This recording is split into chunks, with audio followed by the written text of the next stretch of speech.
Evaluate the function at each x value, round to 4 decimal places. We have a rational function of x minus 4 over x squared minus 5x plus 4. When you factor the denominator, you will get x minus 1 times x minus 4.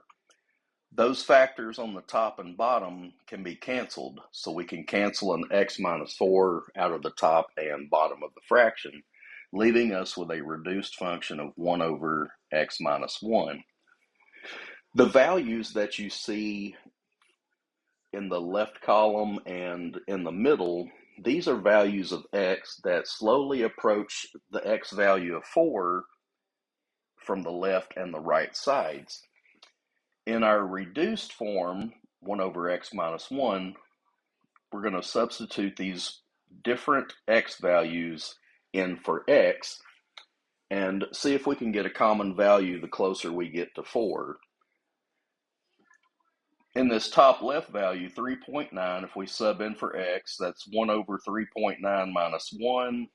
When you use your calculator, you can approximate that to 0.3448. Pause the video and check these other values.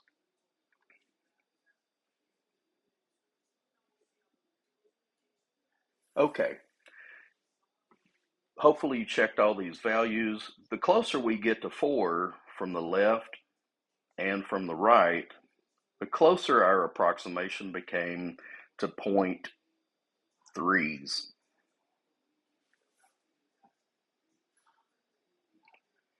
Those values, the closer you get to 4, can be used to approximate a limit. And if you look at the bottom, use our results to estimate the limit.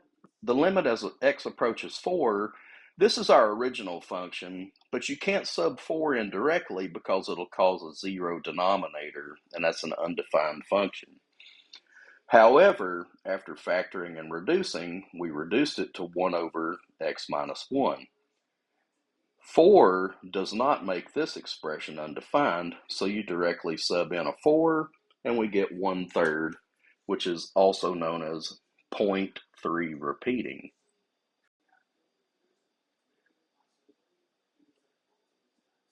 This example is very similar to the last one.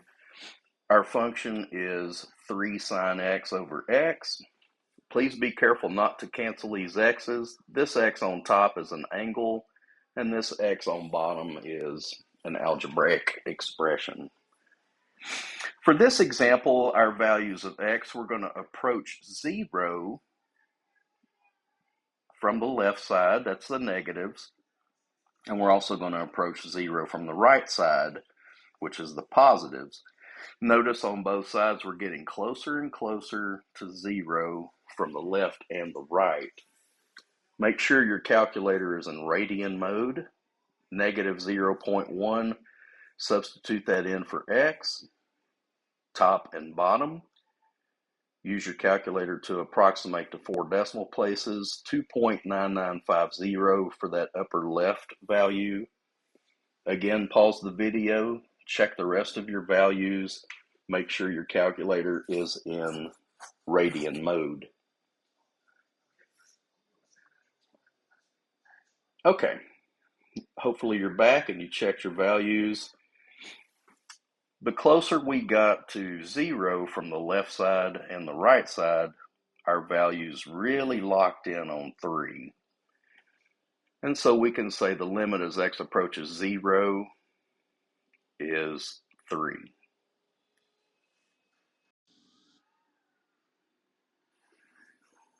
Use the graph to find the limit.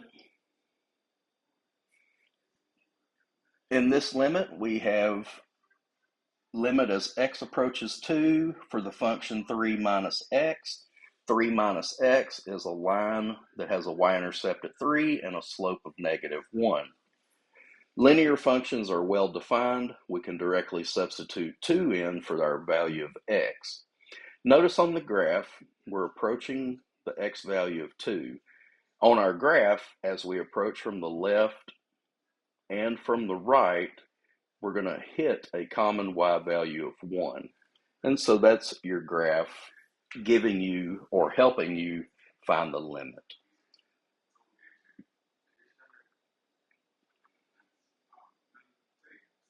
In this example, we have a piecewise function. The limit as x approaches 4. This function is equal to 7 minus x as long as x isn't 4. If x is 4, then it's defined as 0. Let's go to the graph. 7 minus x, that's a line with y-intercept 7, slope of -1. Notice there's a hollow point when x is 4. That point isn't defined, but it is defined as the point 4, 0 in our piecewise function. So there is a filled in dot here. Let me fill that in.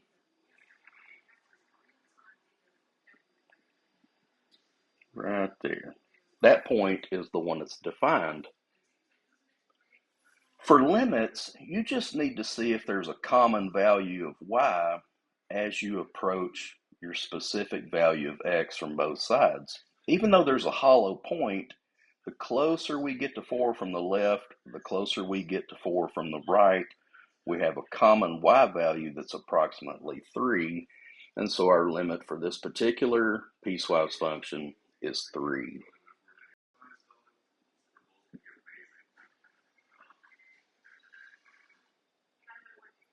In this example, we have the limit as x approaches 4 for the function absolute value of x minus 4 over x minus 4.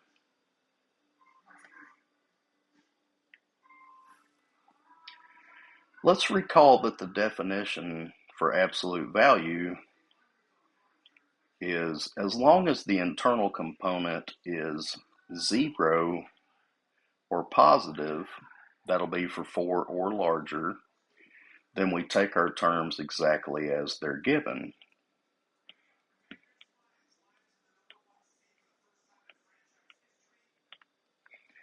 Once we put in values of x that make our internal component negative, then we have to negate our function. So our x becomes negative, our 4 becomes positive, and so this function is actually a piecewise function. Now up here, this top bar,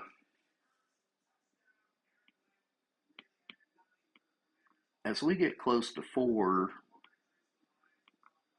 from the right side, those are positive or values of x greater than 4. Our function actually becomes x minus 4 over x minus 4, which is 1. Notice this blue line is a constant value of 1. On the left side, those are x values less than 4. So as we approach 4 from the left side, we have to use the negated form of the function. And that's equal to -1. Notice this other piece, the blue line on bottom, it has a constant value of -1.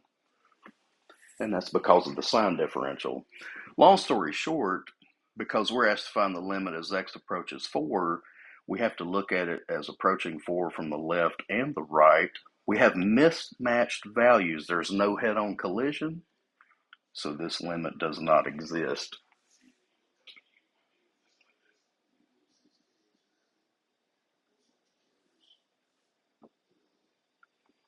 Find the limit as x approaches pi over 2 for our function 3 tangent x. The graph is given to the lower right of your screen. As we approach pi over 2 from the left side, our function values get larger and larger. As we approach pi over 2 from the right side, our function values get smaller and smaller. Those don't match. There's no head-on collision when x is pi over 2. In fact, for tangent, pi over 2 is a vertical asymptote. And we'll just say that this limit does not exist because we're not going to have a head-on collision at this particular x value.